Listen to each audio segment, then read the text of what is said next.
These are the sculptures made by this group of welders and mechanics, who not only became artists, but also recyclers of the scrap metal that abounds in the surrounding of the Uyuni Salt Flat. Bueno, nosotros somos soldadores. Aparte de eso, nos encanta contribuir al medio ambiente, reciclamos chatarra, te cuento. They have their workshop very close to the exit of Uyuni. It all started with these sculptures, iron, screws, and little imagination. Mano, mira esta jirafa, son más de 3 metros, tamaño real.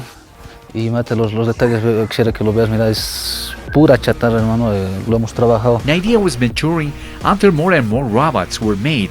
They came the animals, the movie characters, like the Exterminator, the Predator, more than 100 works. Tenemos trabajos grandes, nos gusta los desafíos grandes, hacer trabajos tamaño real, hermano. This time we see them working hard, ready to show their work in the middle of the Uyuni Salt Flat.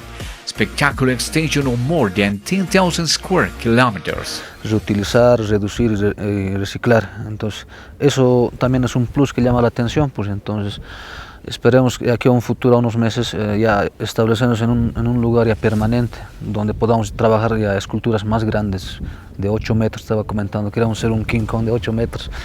The main guests at this art party are the tourists who are surprised to contemplate the work that took months and months, but now with metal art or art in metal.